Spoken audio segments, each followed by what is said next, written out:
Well, welcome everybody. I appreciate you all being here today. For those of you that haven't met me before, I'm Teresa Fox, and I am running for the United States House of Representatives in Congressional District number 6 against Emily Randall. And our district is actually a very large district on the Olympic Peninsula. It's 6 counties: Kitsap, Mason, Jefferson, Clallam, Grays Harbor County, and then part of Pierce County, the South Sound area, by Tacoma and Fife. So really large district. One of the things that is a cross-cutting issue though throughout that whole district is public safety. As I have been going through the district campaigning, and prior to that, when I first started thinking about running, what people were telling me throughout the district was public safety was a top issue for them, and then also fiscal responsibility, economic vitality, taxes were too much. So those are really the top 2 issues that I've been hearing. So I wanted to focus in on public safety now that we're getting farther into the campaign and really start talking to our communities about the extent of the public safety problem. And I'm not calling it a problem anymore. I'm actually calling it a public safety crisis. When I first got involved in this, I knew that we had people dying on our streets. I knew that my friend's son died a year and a half ago from fentanyl overdose. I knew that I had other families that I'm friends with, their kids have committed suicide because of drugs. But the further and further that I've gotten into this and talked with sheriffs and law enforcement throughout 6 counties, I've found a lot more. There's a deep, deep problem in our region. And I'm gonna spend a few minutes and share that with you guys and talk about some statistics, because I feel like a lot of people are really unaware of the depth of the problem. And Rick and Andrew are gonna talk, and Judge Stevens, about the state issues, and Rick and Andrew are gonna talk about Kitsap County specifically. But my district that I'm running for is those 6 counties, so I'm gonna share with you some of the things that's going on in the whole region. So here starts the scope of the problem. We've got the lowest per capita law enforcement rate in the whole nation out here in Washington State. One of our counties, Pierce County, has the lowest, is the lowest county in our state, so they're the bottom of the barrel in the nation. One of the things that happened out there recently was on the Key Peninsula. They had a quadruple murder out there. Yeah, and very long response times because we don't have enough deputies on shift and they're spread out. Mason County has got like 1,000 square miles that they're trying to cover out there. And at any given time, they could have one deputy at one end of the county and the other at the north end of the county. They're having to rely on mutual aid in order to respond to calls. So, you know, when you call 911, you want to be able to have somebody there and help your family. The people that were out on the Key Peninsula had law enforcement able to get there quicker. There was a whole host of cascade of failures on that, including communication issues, but had they been able to get there more quickly, they could have actually saved lives out there. I want to talk too about, and I'm using my computer today because I really want to dig into these statistics. So besides low response times, all of this not having enough deputies around is also resulting in crimes being underreported.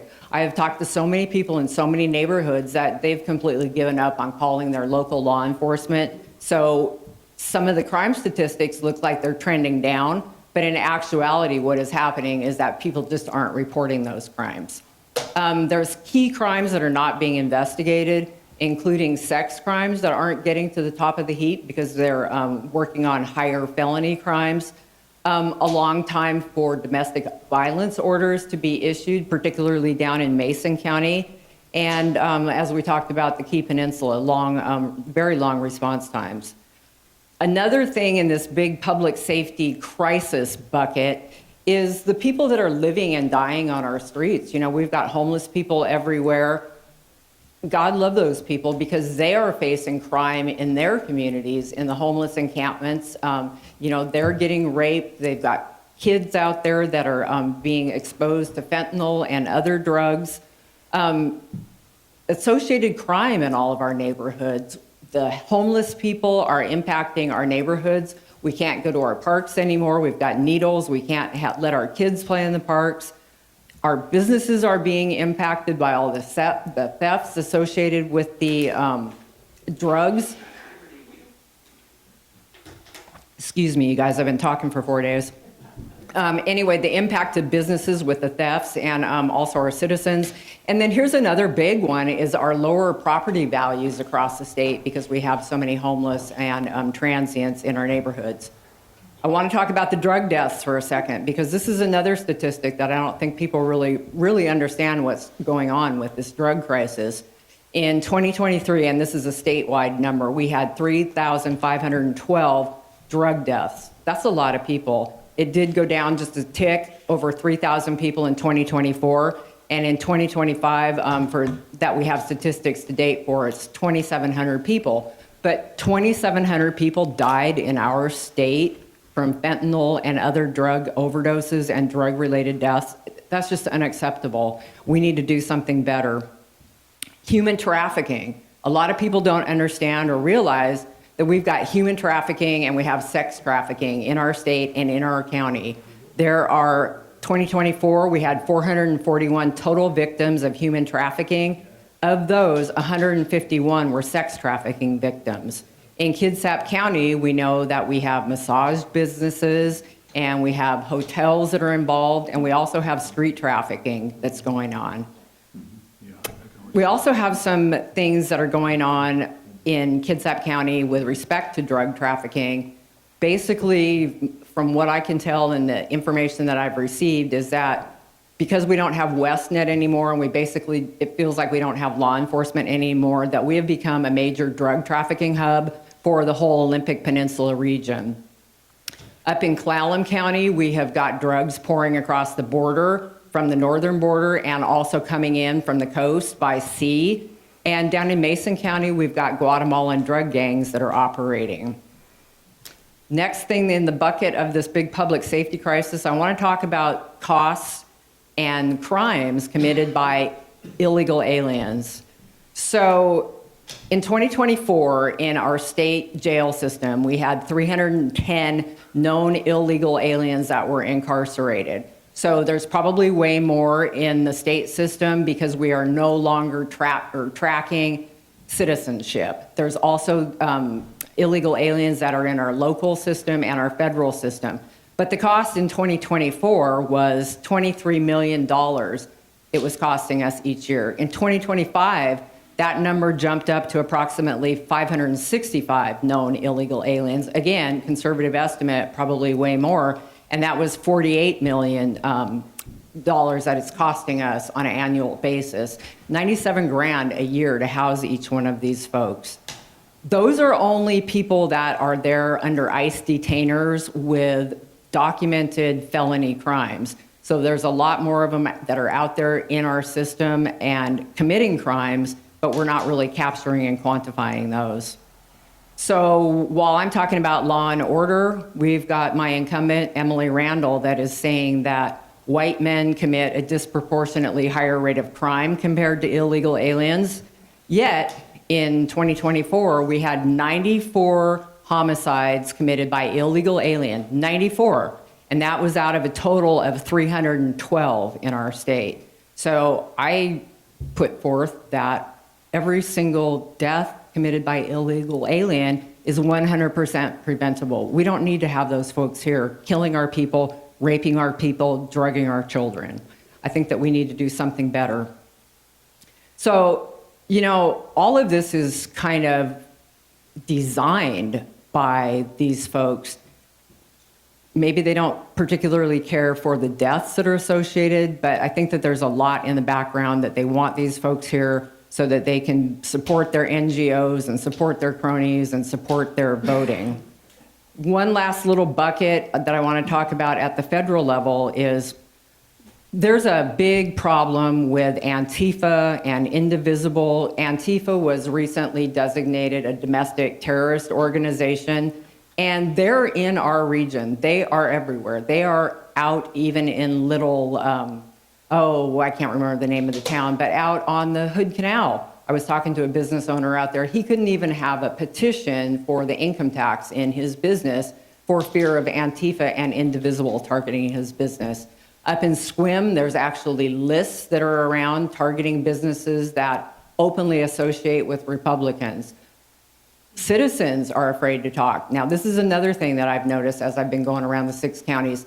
Citizens are literally afraid to come out of the closet and talk about public safety, taxes, crime, because they're either Republicans or they're conservative, and people are really silencing and shutting down the discussion. You know, we used to have free speech in this country. One last statistic is that, you know, we've got about 100 kids, and this is a state statistic, but we've got about 100 kids every year that are impacted and dying in the care of our DCYF system, our Department of Youth and Family Services system, under this 2021 Keeping Families Together Act. Basically what that does is it allows kids that are being exposed to drugs in their homes stay in those homes without going into foster care. So one case that I saw, I think it was 70 different contacts that DCYF had made, and that child ended up dying. Emily Randall is the incumbent. She's not doing anything on public safety for us. In fact, she's doing the actual opposite. She is actively aiding and abetting illegal aliens. And also when she was in the state legislature, she actively undercut law enforcement on a variety of different bills, like restricting police pursuits back in 2021, House Bill 1054, which was later overturned by initiative in our state, use of force, police officer bills. She is not working for us, the people in our district. Majority of us are good, hardworking Americans, and we want to see some change on the public safety issue. So I'm going to get to what can we do about it from the federal level, and then we'll hear from the county and the state level, what can we do? So some of the things that I've been looking at from the federal level that we can do is pass the Shut Down Sanctuary Policies Act. And if you haven't heard about that, that's a bill that was introduced back in February by Tom McClintock down in California. And what it would do is start holding these criminal electeds and municipalities accountable when an illegal alien goes out and commits a violent crime or a death. That would allow the families to start suing. Another thing that we can do at the federal level, and I mean this literally, and this is my one campaign promise, is that we can take elected officials like Bob Ferguson and Nick Brown and put them before the House Oversight Committee to be investigated and referred to the Department of Justice if charges are warranted. We need to start looking at people who are violating the basic tenets of the Constitution. Our U.S. Constitution, the one and only, first and foremost, primary duty of our government is public safety, both foreign and domestic. And we really need to start getting back to basics and taking a look at that stuff. Another thing that we can do is start supporting additional border security for our region up at the northern border and on the western edge at our coastline. We can start directing federal dollars directly to our local jurisdictions, like our counties and our municipalities, so that they can use the funding best in their particular jurisdiction. It wouldn't go through the Department of Commerce at the state. We could take off regulations asking for the municipalities to comply with state regulations and not cooperate with ICE or get rid of their volunteers. A lot of our jurisdictions are not able to accept grants because it impacts their ability to actually do their job. So at the federal level, we can get money directly into the hands of the folks that best know how to use them. Another thing that we can do, and I'm kind of building this structure, I want to be ready to go day one with a regional coalition of actual law enforcement, criminal justice system folks, public safety folks, so that we can start making changes day one when I'm elected to office. Any federal dollars that do come down to our elected officials need to have restrictions and accountability, and we need to have measurable results. We need to cut out all the money to the NGOs that are actively aiding and abetting this situation. We need to cut out the harm reduction stuff because what it's actually doing is perpetuating this situation. And take all of those dollars, get them to our law enforcement agencies. One more thing that we can do is explore creative ways to indemnify law enforcement that do cooperate with ICE and see if there's a way that we can protect those sheriffs and police chiefs throughout our region so that they can cooperate with ICE and start getting some of these people into federal custody and out of our hair and out of our system. Lastly, we can pass the SAVE Act at the federal level, which would allow good voting. We wouldn't be electing officials that are in turn making these bad policies. So with that, what we're going to do is I'm going to turn it over to our county officials that are going to be our next sheriff and under sheriff, and let them speak about the county. And then at the end, after Judge Stevens, we will talk about the state level things that we can do at the Supreme Court level and start, holding people accountable for these bad laws and maybe start overturning some of them. I remember the DARE program, and I think that's a wonderful program. I remember looking at the trays of which kind of pills not to take and stay away from, and that stuck with me. And I think that that's a great idea going back to that. Another point that I want to make, when I talk about crime and I talk about illegal aliens, Emily Randall talks about there's a war on brown people. It's not just brown people that are committing crimes. White people are committing crimes. We've got human trafficking and sex trafficking that's coming from Eastern European countries as well, Chinese in the massage parlors. So it's not a war on skin color, it's a war on crime. And that's what we need to start doing. For my campaign, yes, Emily Randall has been taking a lot of money from Act Blue, and there's deep problems with Act Blue. We know that some of that money comes from foreign actors through a variety of mechanisms and means, and then gets into those campaign coffers. She's also taking money from AIPAC, which that's a whole nother story. But yes, we're gonna work on that. And then I will say too that for a lot of us that are running, we're running grassroots campaigns. I know that the judges, for example, they can't even ask for money for their campaigns because of certain laws and regulations. My campaign, it's a struggle because a lot of folks don't want to be associated with the Republican Party. I've got a deep network of business folks that I know and private citizens. They don't want their businesses targeted. They don't want to have our campaign materials around. They are worried that they're going to get targeted by, again, indivisible and the far left fringe ideologue.